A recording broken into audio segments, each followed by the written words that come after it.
അതിദാരിദ്ര്യമുക്ത സംസ്ഥാനമായിട്ട് കേരളത്തെ ഇന്ന് പ്രഖ്യാപിക്കാൻ പോവുകയാണ്. പ്രത്യേക നിയമസഭാ സമ്മേളനത്തിൽ മുഖ്യമന്ത്രി പിണറായി വിജയൻ ആ പ്രഖ്യാപനം നടത്തും. തിരുവനന്തപുരം സെൻട്രൽ സ്റ്റേഡിയത്തിൽ വൈകിട്ട് 3 മണിക്ക് പൊതുസമ്മേളനമുണ്ട്. കമൽഹാസൻ, മമ്മൂട്ടി, മോഹൻലാൽ ഉൾപ്പെടെയുള്ള പ്രമുഖരും ഈ ചടങ്ങിൽ പങ്കെടുക്കും. നമ്മുടെക്കൊപ്പം ഹാൻസ് ജോൺ ചേരുന്നുണ്ട് വിവരങ്ങളുമായിട്ട്. അപ്പോൾ ഹാൻസിനോട് ചോദിക്കാം എങ്ങനെയാണ് നിലവിലെ കാര്യങ്ങളെന്നൊക്കെ. ഹാൻസേ, ഗുഡ് മോർണിംഗ്.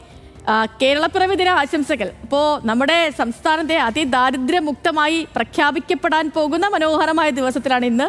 അപ്പോൾ അതുമായി ബന്ധപ്പെട്ടുള്ള വിവരങ്ങൾ ആദ്യം പറയൂ ഹാൻസ്.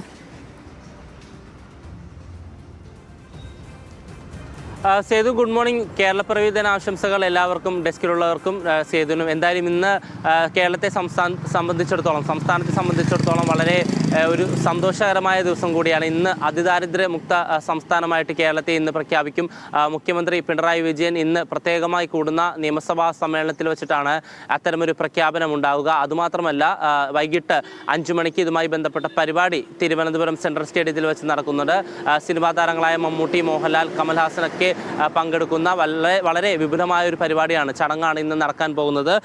കഴിഞ്ഞ ദിവസം 2021 ഈ മന്ത്രി എം പി രാജേഷ് ഇന്നലത്തെ വാർത്താ സമ്മേളനത്തിൽ ഇതുമായി ബന്ധപ്പെട്ടുള്ള വിശദീകരണം തന്നിരുന്നു. 2021 സംസ്ഥാനത്തെ അതിദാരിദ്ര്യ നിർമ്മാർജ്ജന പദ്ധതി ആരംഭിച്ചത്. ഇതുമായി ബന്ധപ്പെട്ടുള്ള റിപ്പോർട്ടെല്ലാം ഇന്ന് മുഖ്യമന്ത്രി ഈ പരിപാടിയിൽ വിശദീകരിക്കും. ഒപ്പം തന്നെ 64,006 കുടുംബങ്ങളെ സൂക്ഷ്മ പരിശോധനയ്ക്ക് വിധേയരാക്കിയതിനു ശേഷമാണ് ഇത്തരത്തിൽ അതിദാരിദ്ര്യ മുക്ത സംസ്ഥാനമായിട്ട് ഇന്ന് കേരളത്തെ പ്രഖ്യാപിക്കുക. ഇതേസമയം ഈ വിഷയവുമായി ബന്ധപ്പെട്ട് വിമർശനങ്ങൾ ഉയരുന്നുണ്ടെങ്കിൽ പോലും ഈ പദ്ധതിയുമായി സർക്കാർ മുന്നോട്ട് പോവുകയാണ്, അല്ലെങ്കിൽ ഈ വിഷയവുമായി ബന്ധപ്പെട്ട് സർക്കാർ മുന്നോട്ട് പോവുകയാണ്. എന്തായാലും ഇന്ന് വൈകിട്ട് അല്ലെങ്കിൽ ഇന്ന് രാവിലെ ഈ സഭയിൽ നടക്കുന്ന പ്രത്യേക സമ്മേളനത്തിൽ സംസ്ഥാനത്തെ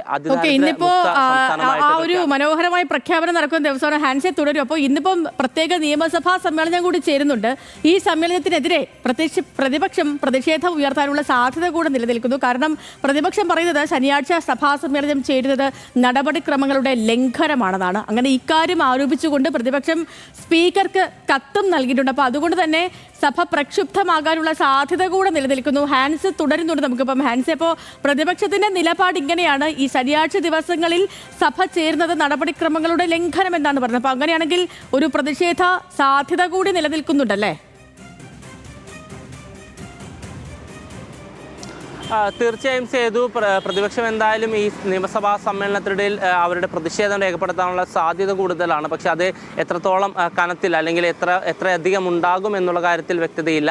പക്ഷേ ഇതിനു മുൻപ് തന്നെ നമുക്കറിയാവുന്നതുപോലെ തന്നെ മുഖ്യമന്ത്രി നേരത്തെ പറഞ്ഞതാണ് നവംബർ 1 ഒരു പ്രത്യേക നിയമസഭാ സമ്മേളനം കൂടുന്നുണ്ട്. പക്ഷെ ഭരണപക്ഷം പറയുന്നത് കൃത്യമായ ചട്ടങ്ങൾ പാലിച്ചുകൊണ്ട് സ്പീക്കർക്ക് നേരത്തെ കത്ത് നൽകിക്കൊണ്ടാണ് ഇത്തരത്തിൽ നവംബർ 1 അഥവാ ശനിയാഴ്ച ഇത്തരത്തിൽ പ്രത്യേക നിയമസഭാ സമ്മേളനം വിളിച്ച് വരുത്തിയിരിക്കുന്നത് ാണ്. പക്ഷേ പ്രതിപക്ഷത്തിന്റെ പ്രതിഷേധം ഈ ശനിയാഴ്ച ദിവസങ്ങളിൽ ഈ നിയമസഭാ സമ്മേളനം വിളിച്ചു ചേർത്തതുമായി ബന്ധപ്പെട്ടും അതിനോടൊപ്പം തന്നെ എന്ത് കണക്കിന്റെ അടിസ്ഥാനത്തിലാണ് ഇത്തരത്തിൽ സംസ്ഥാനത്തെ അതിദാരിദ്ര്യ വിമുക്ത സംസ്ഥാനമായി പ്രഖ്യാപിക്കുന്നത് എന്നതടക്കമുള്ള വിഷയങ്ങളിൽ പ്രതിപക്ഷത്തിന്റെ പ്രതിഷേധം ഉണ്ടാവാനുള്ള സാധ്യത കൂടുതലാണ്. പക്ഷേ ഏതെങ്കിലും തരത്തിൽ ഇത്തരത്തിൽ ഒരു പ്രത്യേക ചരിത്ര മുഹൂർത്തമാണ് ഇന്ന് നടക്കാൻ പോകുന്നത്. അതുകൊണ്ട് തന്നെ ഈ നിയമസഭാ സമ്മേളനത്തിൽ നിന്ന് പ്രതിപക്ഷം വിട്ടുനിൽക്കുമോ എന്നുള്ള കാര്യങ്ങൾ പിന്നീട് അറിയാൻ കഴിയും. സേതു, ഓക്കെ ഹാൻസേ, ശരി. അപ്പോൾ ഇങ്ങനെയാണ് പ്രതിപക്ഷത്തിന്റെ ഈ വിഷയത്തിലെ നിലപാട്. ഈ സഭാ സമ്മേളനം ശനിയാഴ്ച ദിവസങ്ങളിൽ വിളിച്ചു ചേർക്കുന്നത് ശരിയല്ല, അത് കീഴ്വഴക്കങ്ങളുടെ ലംഘനം എന്നൊക്കെയാണ് പ്രതിപക്ഷം പറഞ്ഞത്. അപ്പോൾ